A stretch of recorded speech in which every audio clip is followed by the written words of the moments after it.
नबी जी का बस ये काम अल्लाह अल्लाह सलातुनिया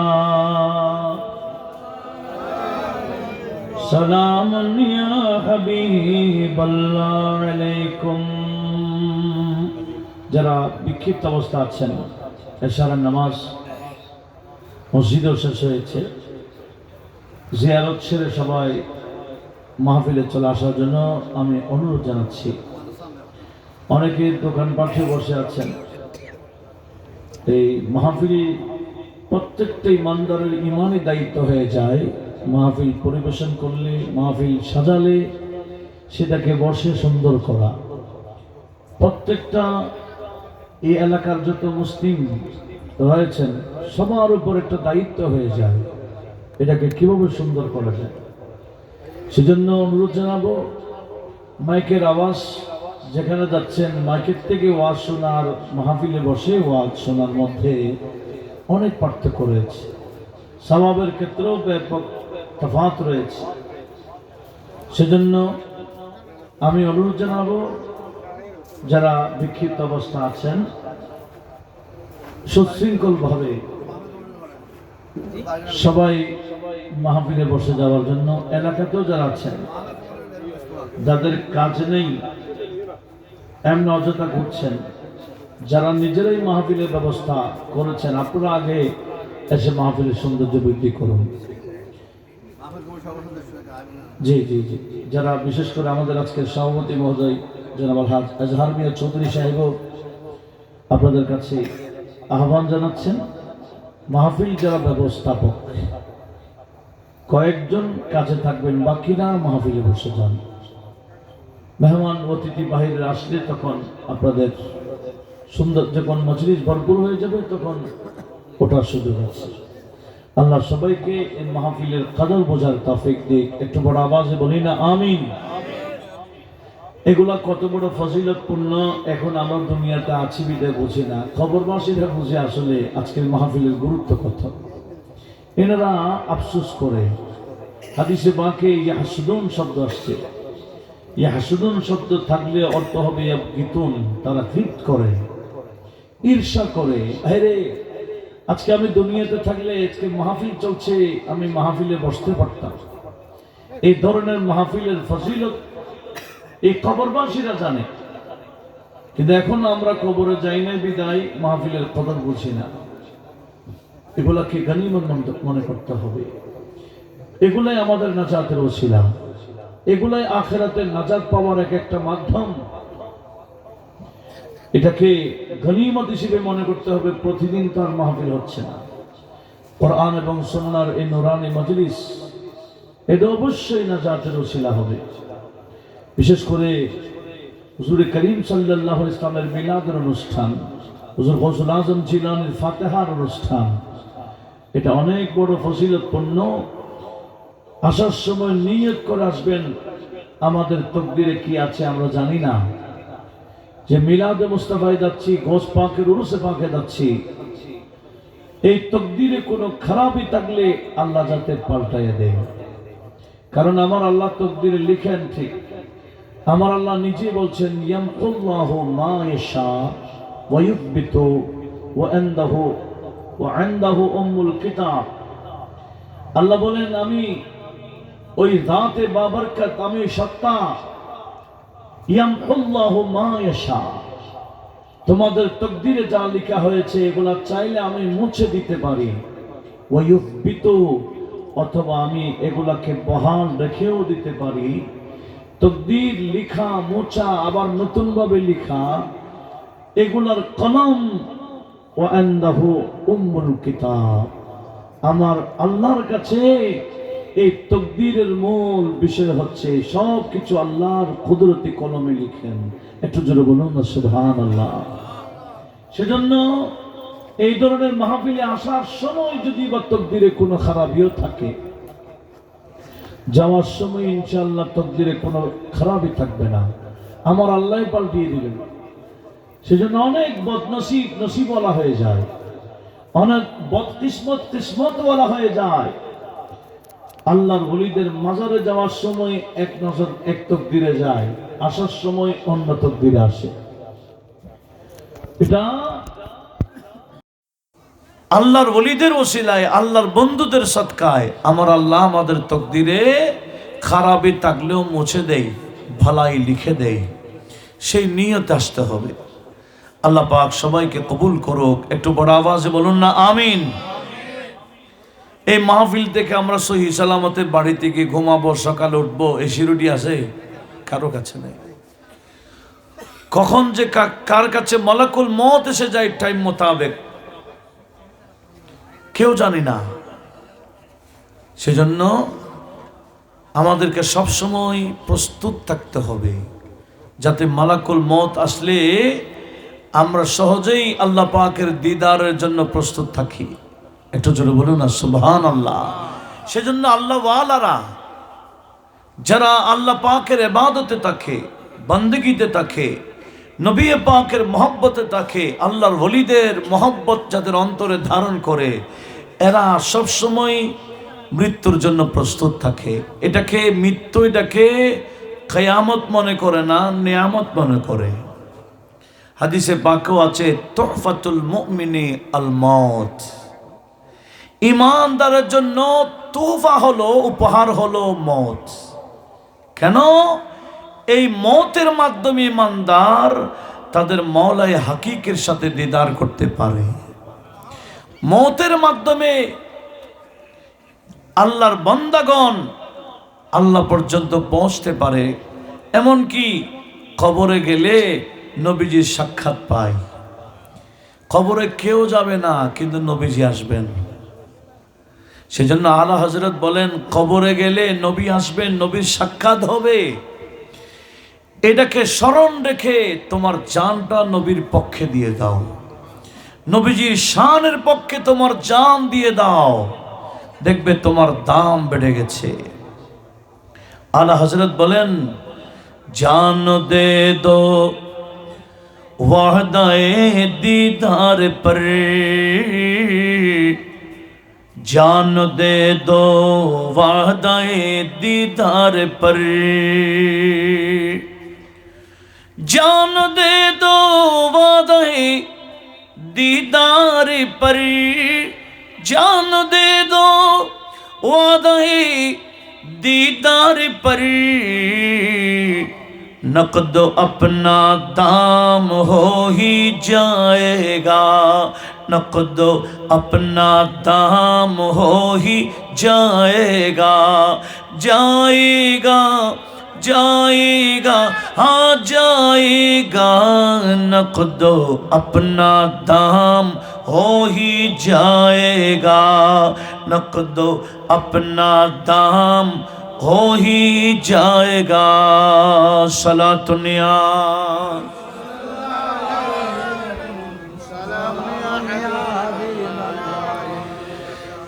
এশারের নামাজের পূর্বে আমি আপনাদের সামনে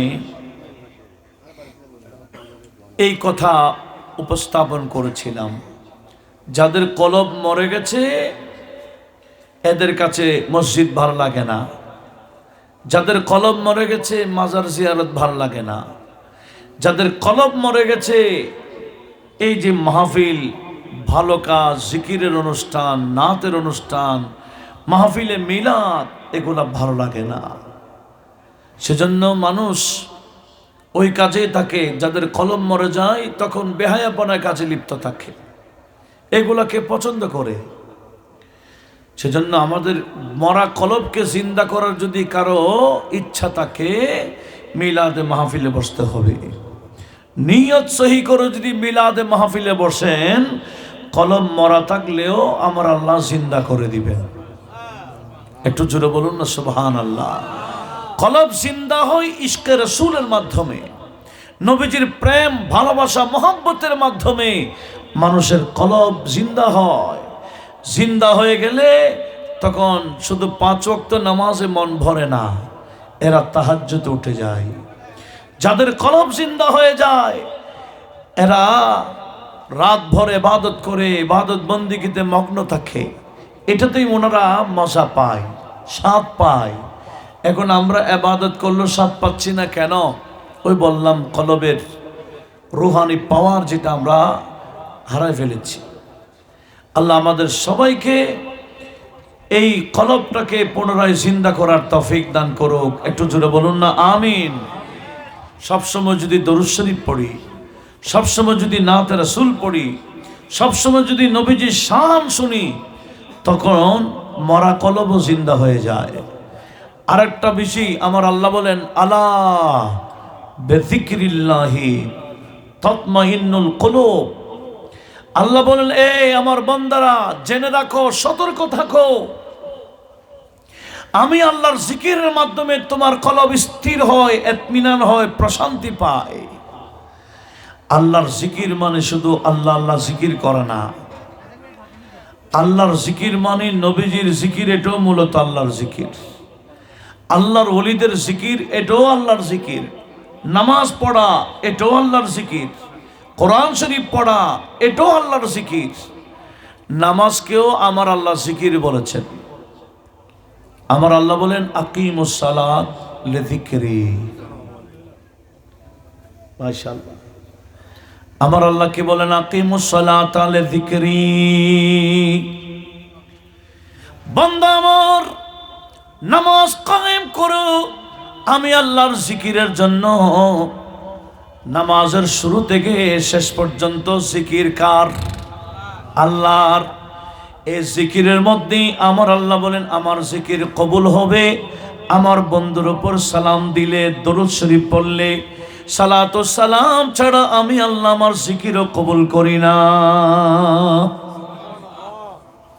প্রত্যেকটা কাজের শেষে কি লাগে? দরুদ সালাম লাগে। এমনকি নামাজের মতো শ্রেষ্ঠ ইবাদত, আসসালাতু রাসুল ইবাদাত বলেছেন। নামাজটাকে ইবাদতের মূল প্রধান বলেছেন। সেই নামাজও কি নবীকে সালাম দেওয়া ছাড়া হয়? নবীজির উপর দরুদ শরীফ ছাড়া নামাজ হয় না। অনেকে বলতে পারেন, দরুদ শরীফ পড়া তো ওয়াজিব না, ফরজ না।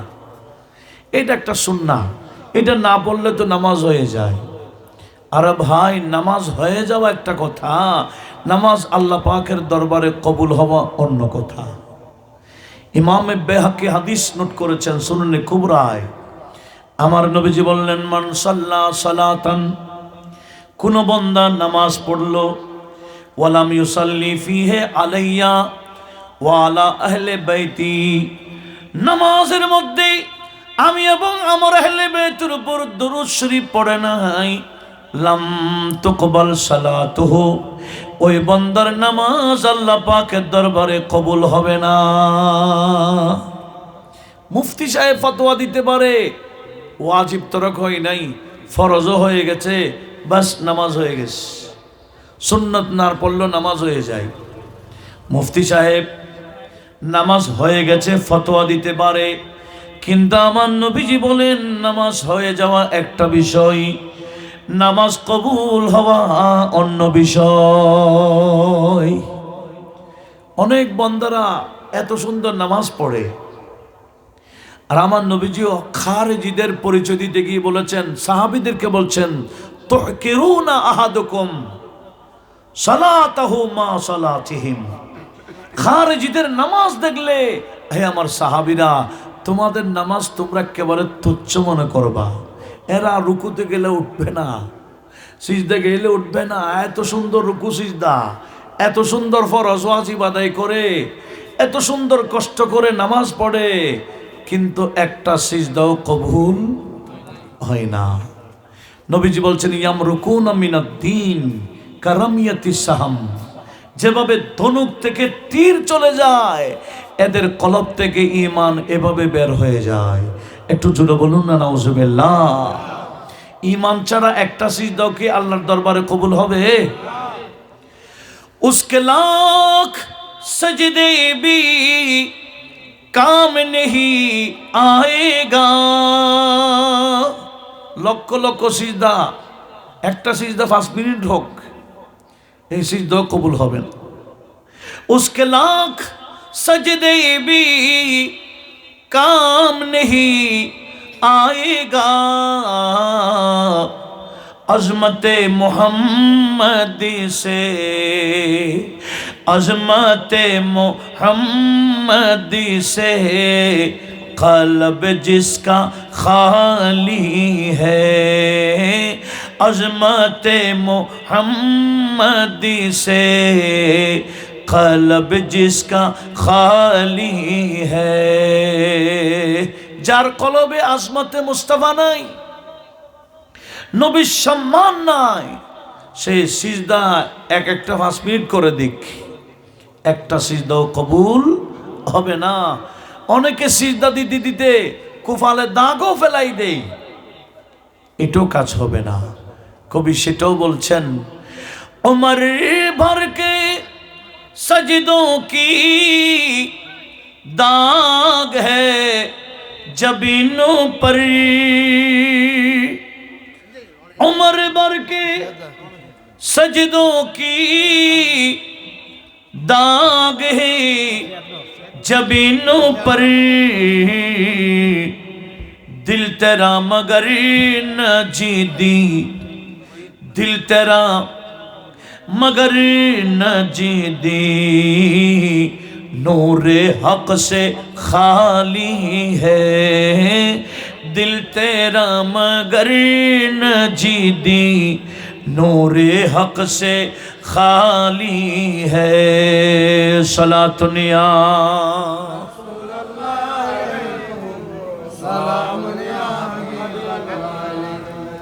তাহলে নামাজ পড়া বড় কথা না, সিজদা দেওয়া বড় কথা না, এগুলা আল্লাহর দরবারে কবুল করাইতে পারা বড় কথা। কথা বলুন ঠিক কিনা? এই নামাজ আল্লাহর দরবারে কবুল হবে কখন? অন্তরে নবীজির তাজিম মোহাব্বত ভালোবাসা রেখে যদি আল্লাহর দরবারে সিজদা দেওয়া যায়। আমি হাটাদারি মাদ্রাসা থেকে এই সামনে যে লাইব্রেরি আছে ওখানে ওই দুতলায় অপোজিট মার্কেটের দোতলা একটা ফয়জিয়া লাইব্রেরি আছে। ওই ফয়জিয়া লাইব্রেরি থেকে আমি একটা আগে আরো বহু বছর আগে একটা কিতাব নিয়েছিলাম, ওটার নাম রসাইলে ফয়জিয়া। মুফতি ফয়জুল্লাহ সাহেবের ছোট ছোট ছোট ছোট কিছু পুস্তিকাকে একসাথে করেছে, রসাইলে ফয়জিয়া। এই রসাইলে ফয়জিয়ার মধ্যে লিখে দিয়েছে, দেখিও নামাজ পড়বে পড়বে তাশাহুদে নবীকে সালাম দেওয়ার আগে নবীকে ওই সময় যদি নবীকে খেয়াল করেন, নবীকে খেয়াল করে যদি সালাম দেন, শুধু নামাজ যাবে না, ঈমান সহ যাবে। এটা ফার্সি ভাষায় লিখেছেন, আমি আমার ব্যক্তিগত লাইব্রেরিতে এটা রেখেছি। এখন তো আবার অনেক সময় আগের কিতাবের সাথে পরের কিতাব মিল থাকে না, কিতাব কি করে ফেলে, মানে পরিবর্তন করে ফেলে। এক সময় লন্ডনের ভাষণ অ্যাভেলেবেল পাওয়া যেত, লন্ডনের ভাষণ এখন কিনলে দেখবেন 11 পৃষ্ঠার, আমরা আন্ডারলাইন করছিলাম তখন, 11 পৃষ্ঠার মধ্যে লন্ডনের ভাষণ দিয়েছিলেন। কোথায় গিয়ে? লন্ডনে, ইংরেজিতে। এটাকে ভাষান্তর করেছেন অধ্যাপক গোলাম আজম সাহেব। এটা আমরা আন্ডারলাইন করেছি, 11 নম্বর পৃষ্ঠাতে লিখেছেন, ওখানে লন্ডনে গিয়ে ভাষণ দিয়েছে, নবী পরের কল্যাণ দূরের কথা নিজেরটা করতেও অক্ষম। আমাদের নবী নাকি পরের কল্যাণ দূরের কথা নিজেরটা করতে পারে না। এখন লন্ডনে ভাষণ দিবেন, দেখবেন এগুলা নেই। মানুষ তো মনে করবে কি বলছে, এগুলো তো নাই। কি এগুলা বলেছিল, তাদের বইয়ে লেখেও ছিল, এখন যখন নতুন ছাপাইতে গেছে, দোষ যখন ধরে ফেলছে, এগুলা পাল্টাই দিচ্ছে। বই থেকে পাল্টাইয়া লাভ কি? কলব থেকে পাল্টাইতে হবে। এখন তো এক এক সময় এক এক বেয়াদবি ডেলিভারি দেয়, এক এক দিন এক এক ডেলিভারি, বেয়াদবি ডেলিভারি, যেগুলা ঈমান বিধ্বংসী, যেগুলো বিশ্বাস করলে ঈমান নষ্ট হয়ে যায়। মানুষ এখন কোন দিকে যাবে? আখিরি জামানা। এগুলাই আমার নবীজি বলছেন, ইউসবিহুর রাজুলু মুমিনা ওয়া ইউমসি কাফিরা। এমন একটা পরিবেশ আসবে, সকালে ইমানদার থাকলেও বিকাল হতে হতে কাফের হয়ে যাবে। সময়টা কিন্তু এসে পৌঁছে গেছে। সরল প্রাণ মুসলমান এত বড় ইসলামিক স্কলার বলতেছে, সে বন্দা বলতেছে নবী মরা, এটা তো কোরআন শরীফ আছে। নবী মরা এটা কোথায় আছে? কোরআন শরীফ আছে। এভাবে মানুষ যখন বলবে কোরআন শরীফের নবী মরা আছে, তা আমরা কোরআন মানবো না? মানুষ তো সহজেই বিশ্বাস করবে এটা। কিন্তু কোরআনে কি আছে? কোরআনে আছে ইন্নাকা মাইয়াতুন ওয়া ইন্নাহুম মাইয়াতুনা। আল্লাহ বলছে ইয়া রাসূলুল্লাহ, আপনিও মারা যাবেন, আপনার উম্মতেরও মারা যাবে। আপনারা এগুলো আমাদের মাদ্রাসায় যারা পড়ে 6-7 পরে, 6-7-8 যারা পড়ে বিষয়টা তারাও জানে। এখানে একটা ওয়াও আছে, ইন্নাকা মাইয়াতুনের পর একটা ওয়া আছে, তারপরে বলছে ওয়া ইন্নাহুম মাইয়াতুনা। এই ওয়াও এটাকে বলা হয় আতেফা। আপনার শিক্ষিত সমাজ ওয়ায়ের আগের এবং ওয়ায়ের পরেরটা এক হয় না, এটাকে বলা হয় মুগায়ের, বিপরীত হয়। অর্থাৎ ইন্নাকা মাইয়াতুন, হে রাসূল আপনি মারা যাবেন, ওয়া ইন্নাহুম মাইয়াতুনা, এরাও মারা যাবে। তবে আপনার মারা যাওয়া তাদের মারা যাওয়া এক নয়। তো এক নয় এটা কোথায় আছে? বলে এটা ওয়ার মধ্যে আছে, ওয়াও। তো ওয়ার জ্ঞান যাদের নাই এরা বলে ইসলামিক বক্তা। একটু বড় আওয়াজে বলবেন না নাউজুবিল্লাহ। সমস্ত নবীগণ মারা যান, কুল্লু নাফসিন যায়কাতুল মউত হিসেবে রূহ কবজ হয়ে যায়। আবার কবরে গেলে একজন নবীও মরা থাকেন না। কবরে যাওয়ার সাথে সাথে রব্বুল আলামিন নবীদের শরীরের ভিতরে ওই রূহটা আবার ঢুকাইয়া দেয়। দুনিয়াতে যেভাবে পানাহার করে নামাজ কালাম পড়ে জিন্দা ছিলেন, আল্লাহর সমস্ত নবীগণ কবরে সেভাবে জিন্দা। নবী মারা গেছেন এটাও মানতে হবে, আবার কবরে জিন্দা এটাও মানতে হবে। আমাদের আলা হযরত এক লাইনে কোরআন হাদিস সব ঢুকাই দিছেন। কয় লাইন? আম্বিয়া কো ভি अजल आनी है। দেখেন কত সুন্দরভাবে বলছেন, বলেন নবীদেরও মত আসবেন। अम्बिया को भी अजल आनी है, मगर ऐसी के फकती आनी है।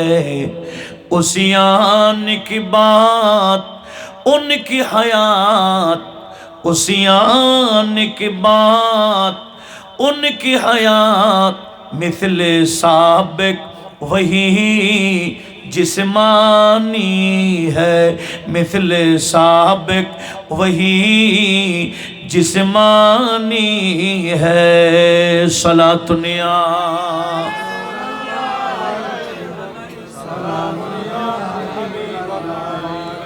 কি বলছি আপনারা বুঝেন না মনে হয়। বলে আমরাও মারা যাই, নবীগণও মারা যান, উভয় মরণ এক না।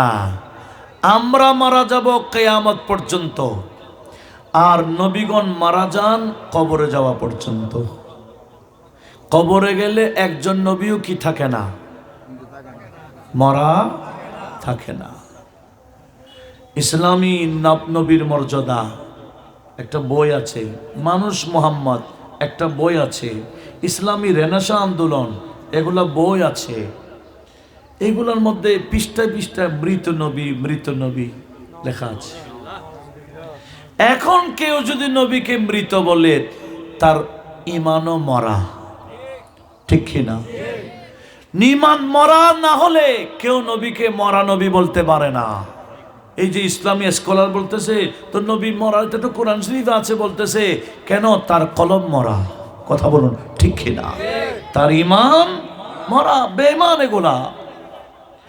আল্লাহ আমাদের এই দেশকে, দেশবাসীকে এই সমস্ত মরদুদ মালউন থেকে, অভিশপ্তদের থেকে আল্লাহ হেফাজত করুক। একটু জোরে বলেন না আমিন।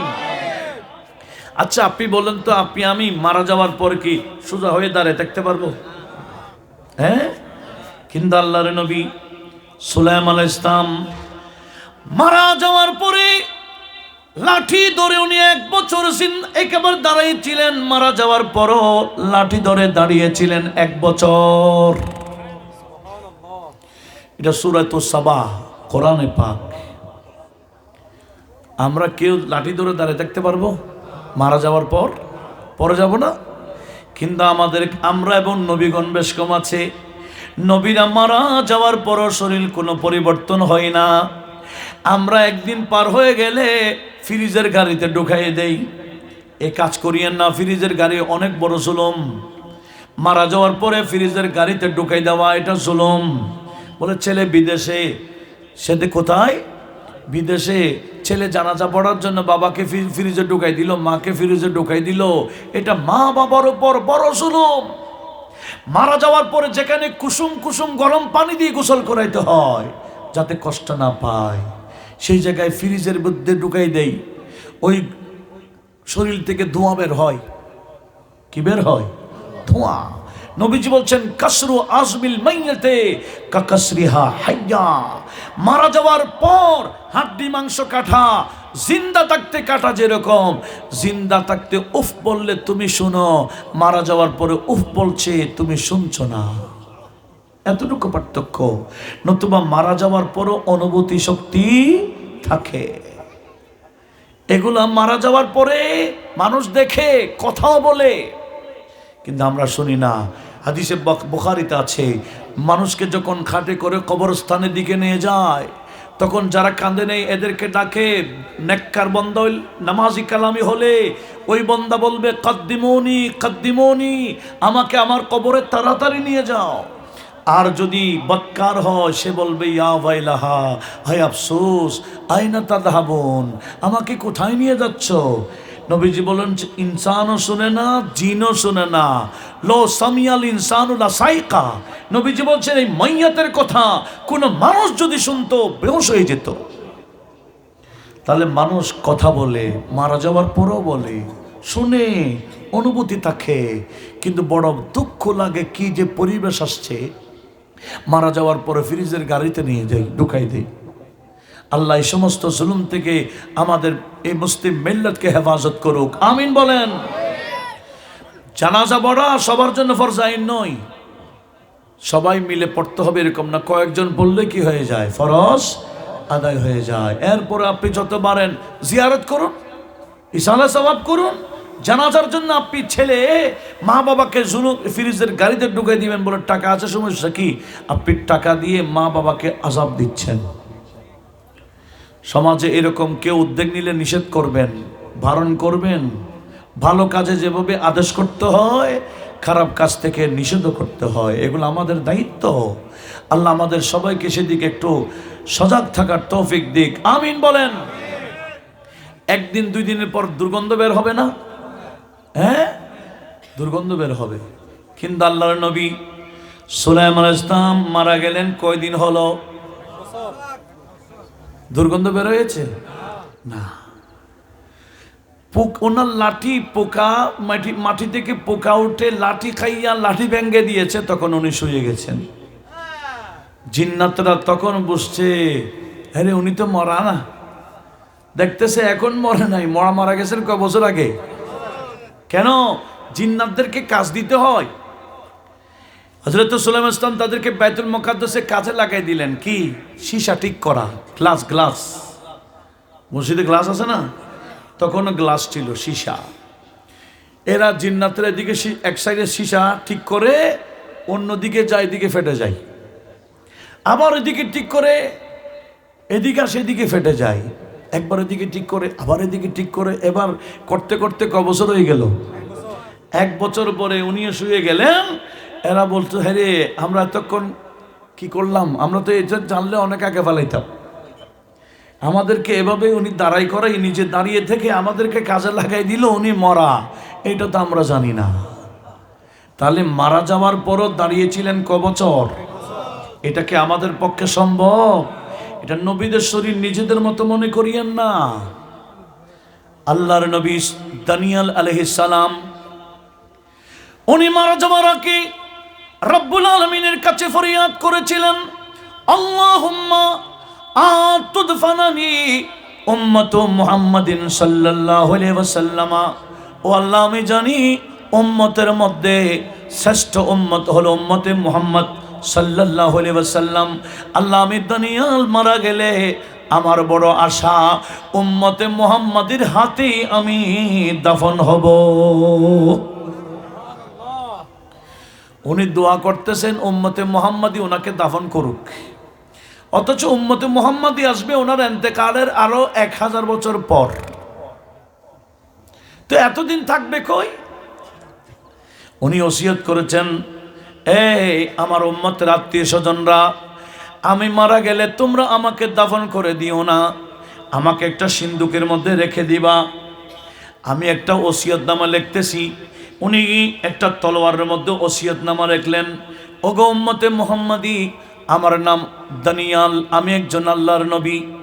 আমার বড় আশা উম্মতে মুহাম্মাদির হাতে আমি দাফন হব।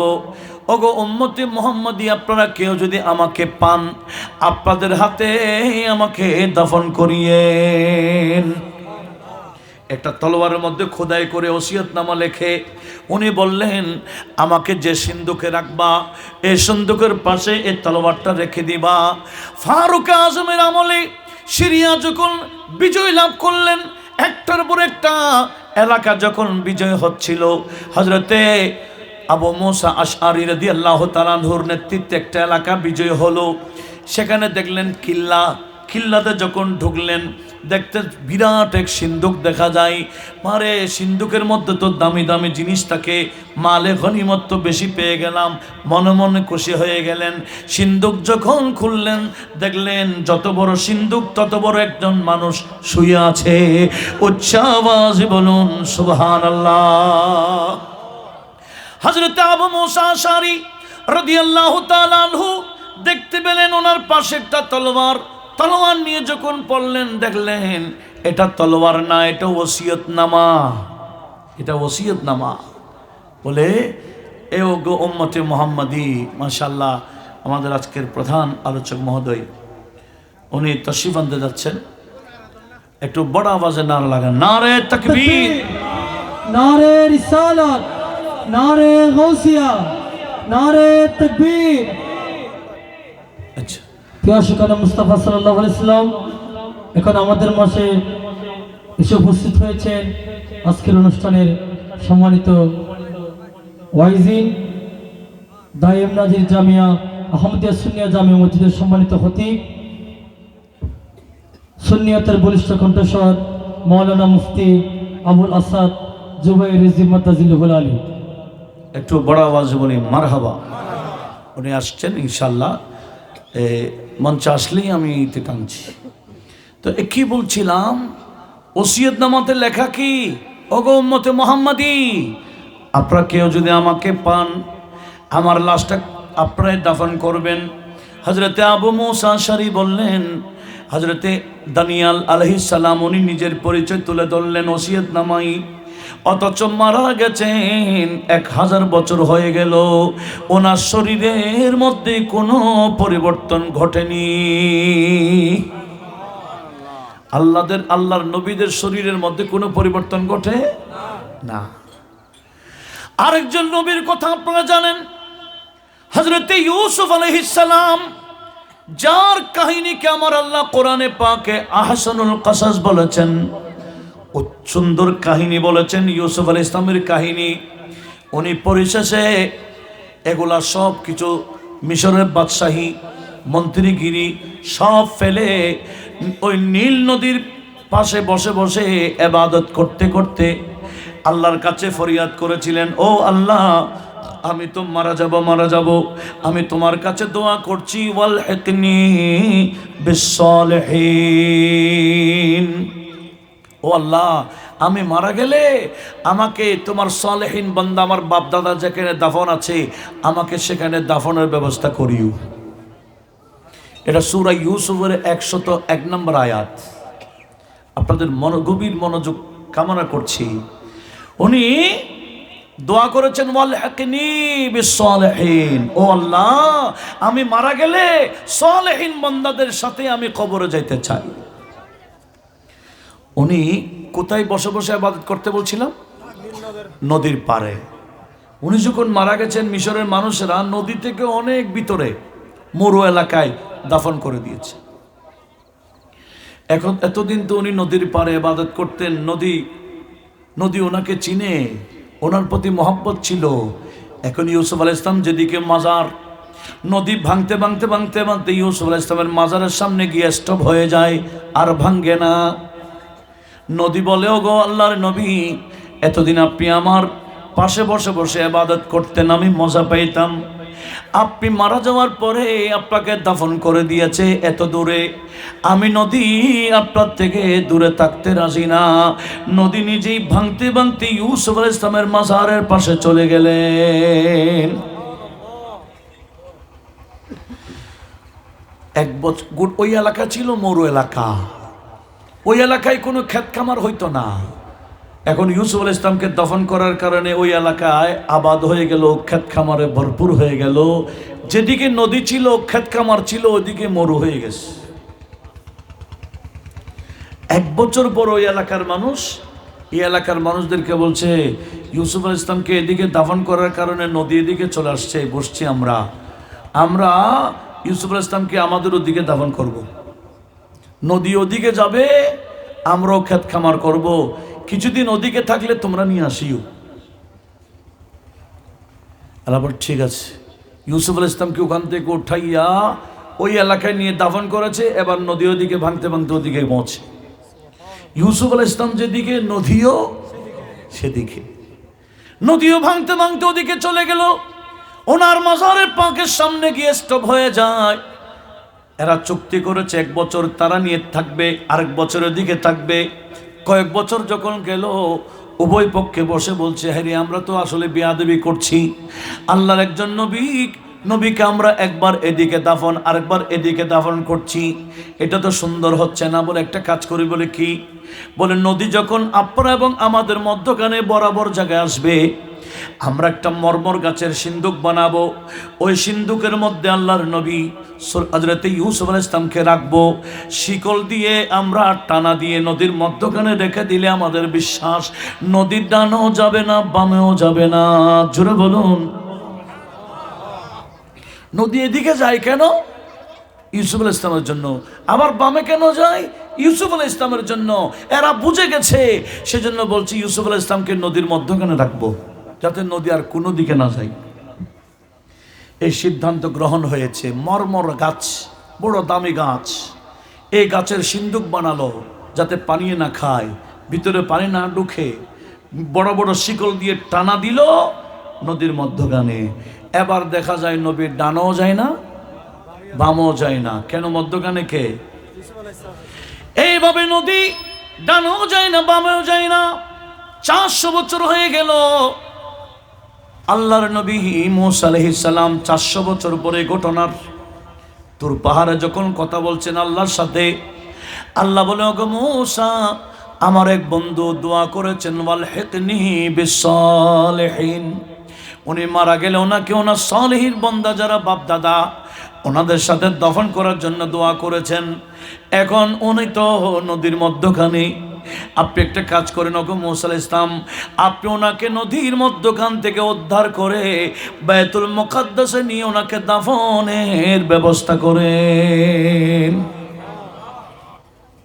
কয় বছর পর? আমি যেগুলা বলছি এগুলা তাফসিরে জালালাইন হাসিয়াতেও আছে, অধিকাংশ তাফসিরে আছে। আল্লামা সুয়ুতি দুররে মনসুরে যথেষ্ট হাদিসে বিষয়ে বয়ান দিয়েছেন। কি বলছিলাম? হযরতে ইউসুফ আলাইহিস সালামের শরীরে পাক কোথায়?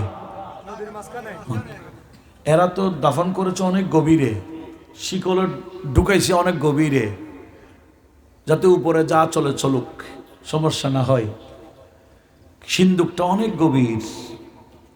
মুসা আলাইহিস সালাম নদীর পাড়ে সে সিন্দুক তালাশ করছে, কোন দিকে রাখছে, কোন দিকে রাখছে, কোন আলামত দেখা যাচ্ছে না। বলে, কই, এখানে সিন্দুকের কোনো আলামতেই পাচ্ছি না। একটা কাজ করো, বলে তত্ত্ব নাও তো, 400 বছর আগের কোনো মানুষ আসেনি? এখনো না, 40 বছর হলে খবর হয়ে যায়। তখন তো মানুষ শত শত বছর বাঁচত, 1000 বছরও এর মানুষ ছিল। এখন হজরতে ইউসুফ আলাইহিস সালাম কোথায় আছেন এটা তত্ত্ব নেওয়ার জন্য মুসা আলাইহিস সালাম কি বললেন, আশেপাশে কোনো মানুষ আছে কিনা দেখো। কয় বছর আগের? 400 বছর আগে। তত্ত্ব নিয়ে পেয়ে গেল এক বুড়ি আছে, অনেক বয়স্ক। মুসা আলাইহিস সালামের সামনে বুড়িকে পেশ করা হলো। মুসা আলাইহিস সালাম বলে, এই বুড়ি বয়স কত? বলে 900। কয়শো? আমাদের কেমন লাগে 900 বছর হায়াত? বলে 900 বছর, তাহলে তুমি তো ইউসুফ আলাইহিস সালামকে দেখছো? বলে না, আমি ইউসুফ আলাইহিস সালাম থেকে অনেক বড়। আমি দেখবো না কেন? বলে ওনাকে নাকি এখানে রাখা হয়েছে। বলে আসে, উনি এখানে নদীর ভিতরেই আছে।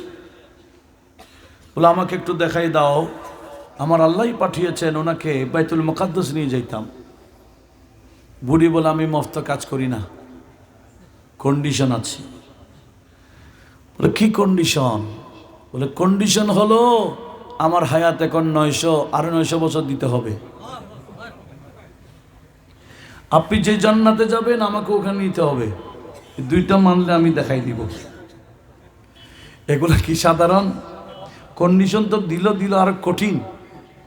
বলে 1 নম্বর, আমি এখন যত বয়স তত আরো বছর লাগবে, আরো বয়স 900 বছর লাগবে।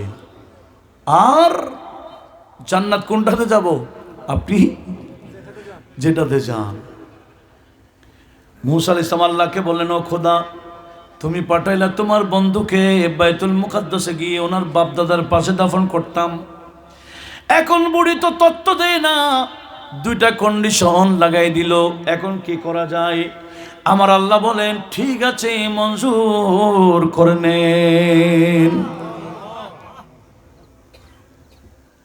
মুসা আলাইহিস সালাম বলছে, আচ্ছা বুড়ি তোমার হায়াত লাগবে, ঠিক আছে, আমার আল্লাহ মঞ্জুর করেছেন। এরকম বলতেই বুড়ি 33 বছরের যুবতী হয়ে গেলেন।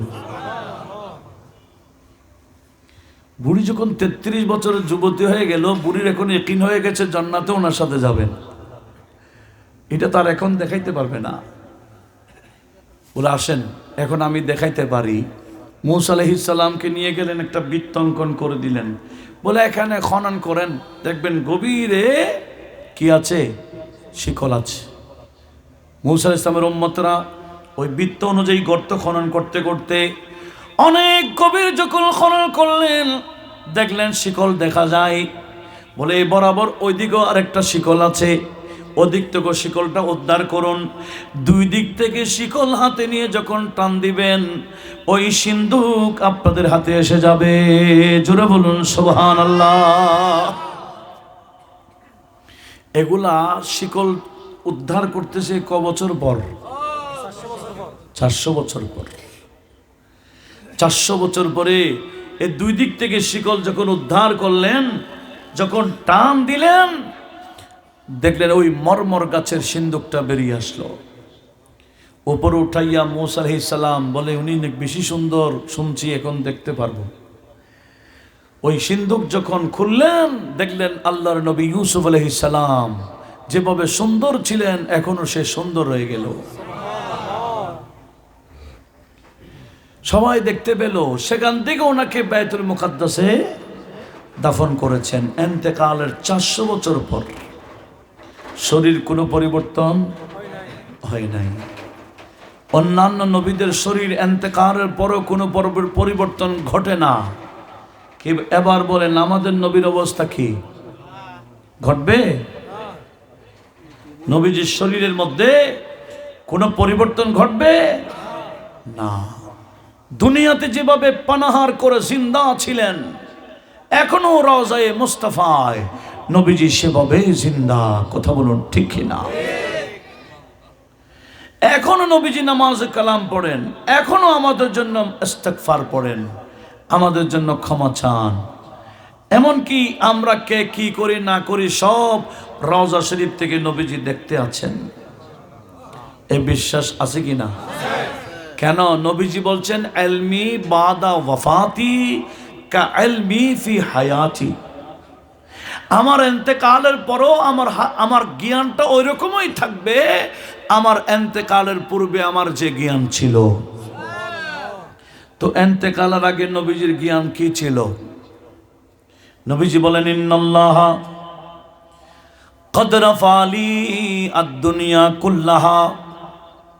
এ আমার উম্মত শোনো, গোটা দুনিয়াকে রব্বুল আলামিন আমি নবীর চোখের সামনে তুলে ধরলেন। ওয়া আনা আনজুরু ইলাইহা, আর আমি নবী গোটা দুনিয়া দেখি। ওয়া ইলা মা হুয়া কাইনুন ফিহা ইলা ইয়াউমিল কিয়ামা, কিয়ামত পর্যন্ত দুনিয়াতে যা যা হবে আমি আপন জায়গা থেকে সব দেখতে পাই। নবীজিকে দেখার এই শক্তি কে দিয়েছেন? এই যে আমার ভাইরা লাইভ চলায়, এখানে মোবাইল দিছেন, ক্যামেরা দিছেন আমাদের দিকে, লিঙ্ক যদি আমেরিকায় থাকে দেখবে না? কি কয় ঘন্টা পর দেখবে? হ্যাঁ, ওমা বিজ্ঞান বানাইলো ক্যামেরা আমাদের দিকে, আর মোবাইল মনিটর আমেরিকায়। ওমা আমেরিকায় বসে যদি ধলই দেখা যায়, বিজ্ঞান বানাইলো।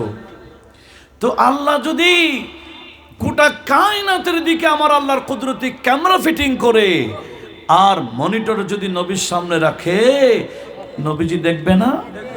তো বিজ্ঞান মানেন, আল্লাহর কুদরত মানেন না কেন? এগুলো তো সাধারণ বিষয়। তো নবীজি বলেন নাই যে আমি নিজে নিজে দেখি এবং জানি। নবীজি বলছেন, ইন্নাল্লাহা ক্বাদ রাফালি, আমার সামনে আল্লাহই তুলে ধরেছেন গোটা দুনিয়াকে, আর আমি নবী গোটা দুনিয়া দেখি। এটা বলেছেন এন্তেকালের আগে। তো নবীজি বলেন, আমার এন্তেকালের আগে যেরকম এলম, এন্তেকালের পরেও এইরকম এলম। নবীজির এলম এন্তেকালের পরে কমে নাই। একটু জোরে বলুন। তাহলে নবীজির শান বোঝা, এটা বোঝার জন্য ঈমান লাগবে। বেঈমান কখনো নবীজির শান বুঝে না। নবীজির শান বুঝে গেলে এটা আর বেঈমানও হবে না। নবীজির শান না বুঝলে সে কখনো ইমানদার হইতে পারে না। ওই ব্যক্তিরাই নবীজির শানের ব্যাপারে প্রশ্ন করবে। এটা কিভাবে সম্ভব? আমি যদি বলি ইবলিস সব জায়গায় আছে, এটা সবাই মানে, কেউ দ্বিমত করবে? আমি যদি বলি ইবলিস এখনো আছে, এট এ টাইম আমেরিকা তো আছে, দিন এবং রাত পার্থক্য, কেউ না বলবে না। হুমা ইবলিস যদি এট এ টাইম সব জায়গায় থাকতে পারে, ইবলিস খোদা নাকি? তো ইবলিসকে ক্ষমতা দিল কে? তো ইবলিসকে যে খোদা ক্ষমতা দিয়েছেন, ওই খোদা বন্ধু নবীকে ক্ষমতা দিলে এই উম্মত দাবি করে এরা মানে না কেন? ইবলিসেরটা মানে, নবীরটা মানে না। তাহলে বোঝা গেল এরা নবীর পক্ষের না, এরা ইবলিসের পক্ষের। কথা বলুন ঠিক কিনা? ইবলিসেরটা মানে, নবীরটা মানে না। আল্লাহ যে আমাদেরকে নবীর পক্ষে রেখেছেন। কিছু বান্দার টিকিট বিক্রি করে, এদের সাথে জান্নাতের কোনো সম্পর্ক আছে? আর জান্নাতে এটা তো নবীর। জান্নাত কার? বানাইলেন আল্লাহ, জান্নাত দান করে দিয়েছেন নবীকে। আর আল্লাহ বলেন, বন্ধু আমি সব নিয়ামত আপনাকে দিলাম, বন্টন আপনি করবেন। বন্টন কে করে? জান্নাত বলেন বন্টন নবী করেন, জাহান্নাম নবীজি বন্টন করে। দুনিয়া খোদার যত নিয়ামত সব কিছু নবী বন্টন করেন। নবীকে বন্টনকারী বানাইলেন কে? তো যারা নবীর রিসালাতের স্লোগান দিতেও রাজি না, হ্যাঁ, নবীজির ইয়া রাসূলুল্লাহ স্লোগান দিলে যাদের অন্তর কলিজা ফেটে যায়, এদের সাথে জান্নাতের কোনো সম্পর্ক আছে? আমার আলা হযরত সেটাই বলেছেন, তুঝসে और জান্নাতে সে क्या मतलब। এই তোদের সাথে জান্নাতের কি সম্পর্ক?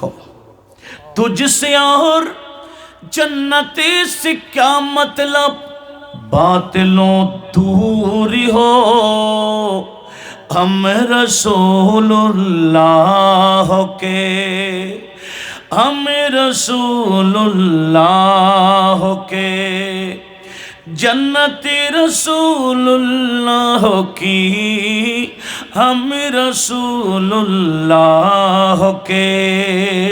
একটু জোরে বলি না সুবহানাল্লাহ। দেখেন আলা হযরত কিভাবে মিলাইলেন। এই বলে তোদের সাথে জান্নাতের কি সম্পর্ক? আমরা রসুলের, জান্নাতটা রসুলের। কি বললেন? हम रसूलुल्लाह के, জান্নাত রসুল্লাহ কি। আমরা রসুলের আর জান্নাতটা রসুলের, বিদায় রসুলের পক্ষে যারা, এরাই জান্নাতে যাবে। নারে তাকবীর, নারে রিসালাত, ইয়া রাসূলুল্লাহ, নারে গাউসিয়া, শাহিন শাহে মদিনা জিন্দাবাদ, মাসলাকে আলা হযরত জিন্দাবাদ। দেখেন যাদের মুখ দিয়ে নবীজির স্লোগান ইয়া রাসূলুল্লাহ স্লোগান দিতে রাজি না, শুধু লিল্লাহে তাকবীর বলে, নারায়ে রিসালাত না বলার জন্য। কি বলে? কেন নারায়ে তাকবীর বলে তো নারায়ে রিসালাত না বললে ধরবে, সেজন্য একটা তাকবীর বার করছে, কি লিল্লাহে তাকবীর। কিন্তু জানে না যে লিল্লাহে তাকবীর স্লোগানের মধ্যে এটা স্পষ্ট হয়ে গেছে কোরআন দিয়ে, এরা মুনাফিক। সূরা মুনাফিকুন একটা আছে না, কোরআন শরীফে কি আছে? সূরায়ে মুনাফিকুন 8 নম্বর আয়াত।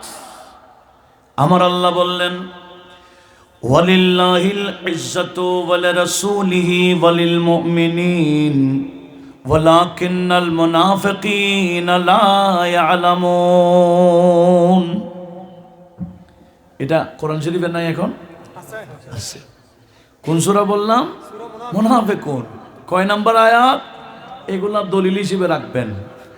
আমার আল্লাহ বললেন 1 নম্বর ইজ্জত হলো আমি আল্লাহর, এরপরে ইজ্জত হলো আমার বন্ধু রাসূলের, এরপরে ইজ্জত হলো যার ভিতরে ঈমান আছে, ঈমানদারের। কার কার? কেউ আসলে স্লোগান দেওয়া, এটা ইজ্জত, ঠিক কি না? এটা সম্মান। তো সম্মান 1 নম্বর কার? আর একটু জোরে বলুন। এতটুকু শেষ? আর নাই? এরপরে কার? ওয়ালি রাসূলিহি, এরপরে ওয়ালিল মুমিনিন। আল্লাহ বলে মুনাফিকরা মনে করে ইজ্জত শুধু আমার, ইজ্জত শুধু আমার, আমার রাসূলের ইজ্জত নাই, মুমিনদের ইজ্জত নাই মনে করে। মুনাফিকরা বুঝে না। মুনাফিক চিনাচ্ছেন কে? আল্লাহ। মুনাফিক চিনাচ্ছেন আল্লাহ। মাশাআল্লাহ, আমাদের খতিব সাহেবও তাশরিফ এনেছেন, একটু বড় আওয়াজে বলুন মারহাবা। ঠিক আছে, কি বলছিলাম? মনোযোগ আছে? ইজ্জত 1 নম্বর কার? তারপরে তারপরে ইমানদারের। আল্লাহ বলে ওয়ালাকিন্নাল মুনাফিকিনা লা ইয়ালামুন। কিন্তু মুনাফিকরা এরা লিল্লাহিল ইজ্জতুতে শেষ করে দেয়। ওয়ালিল্লাহিল ইজ্জতুতে কি করে দেয়? শেষ করে দেয়। ওয়ালি রাসূলিহি বলে না, ওয়ালিল মুমিনিন বলে না। কিন্তু আমাদের মাহফিলের মধ্যে 1 নম্বর লিল্লাহিল ইজ্জত আছে, 2 নম্বর ওয়ালি রাসূলিহি আছে, 3 নম্বর ওয়ালিল মুমিনিন আছে। বলে মুমিন কোথায়? সমস্ত মুমিনরা বলে পীরানে পীর দস্তগীর হুজুর গৌসুল আজম জিলানীর স্লোগান দিলে সমস্ত মুমিন বান্দার স্লোগান হয়ে যায়। কথা বলুন ঠিক কিনা? গৌসে পাক শাহী সাহেব বাগদাদকে মানে না এমন কোন মুমিন আছে? এমন কোন ওলি আছে? এমন কোন তরিকত আছে? কেন? গৌসে পাক বলে ওয়াফিল ইনসে শেখুন, মানুষের মধ্যে পীর আছে, ওয়াফিল মালাকে শেখুন, ফেরেশতার মধ্যে পীর আছে, ওয়াফিল জিন্নে মালাক ওয়াল জিন্নে শেখুন, জিন্নাতের মধ্যে পীর আছে। মানুষের মধ্যে পীর, ফেরেশতার মধ্যে পীর, জিন্নাতের মধ্যে পীর আছে। আর আমি কে চিনো? আনা শেখুল কুল্লি। যত পীর আছে সমস্ত পীরের পীর হলাম আমি আব্দুল কাদের জিলানী। আব্দুল কাদের জিলানী উনি কি পীরানে? আর একটু জোরে বল, পীরানে। वलियों के सरदार मेरे गौसे आजम जीलानी, गौसे आजम जीलानी, गौसे आजम। একটু সবাই বলেন না, গৌসে আজম জিলানী, গৌসে আজম। गौसे आजम दस्तगीर अल्लाह गनी, गौसे आजम दस्तगीर अल्लाह गनी, वलियों के सरदार मेरे गौसे आजम जिलानी, गौसे आजम। একটু একটু মুখটা খুলেন না, বড় মোহব্বতে খুলেন, কলবে লাগাইতে হবে এটা। गौसे आजम जिलानी, गौसे आजम जिलानी, गौसे आजम जिलानी, गौसे आजम। मंगतों को मुख्तार बनाया, चोर को अब्दाल, सबकी झोली भर देते हैं, ऐसे हैं दजपाल। हम पर भी एक नज़ीर करम हो, हम पर भी एक नज़ीर करम हो, ए पीराने पीर गौसे आज़म दस्तगीर अल्लाह गनी, गौसे आज़म दस्तगीर अल्लाह गनी, वलियों के सरदार मेरे गौसे आज़म जिलानी, गौसे आज़म, गौसे आज़म जिलानी, गौसे आज़म जिलानी, गौसे आज़म जिलानी, गौसे आज़म दस्तगीर अल्लाह गनी। अस्सलाम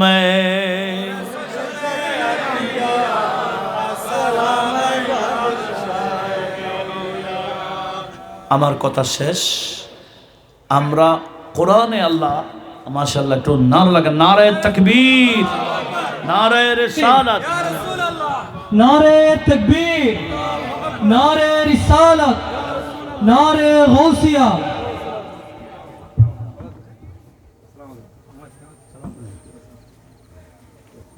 প্রিয় শিখানে মুস্তাফা সাল্লাল্লাহু আলাইহি সাল্লাম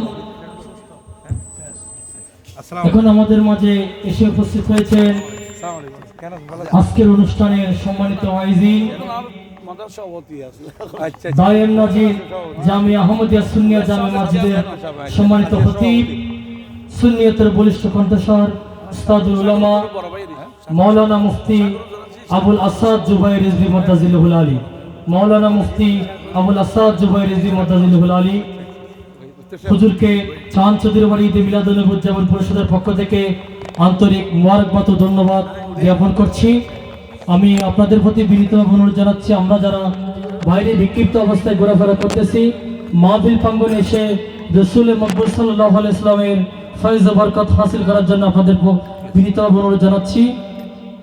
আপনারা বিক্ষিপ্তভাবে বাইরে ঘোরাফেরা না করে মাহফিল প্রাঙ্গণে দয়া করে এসে যান।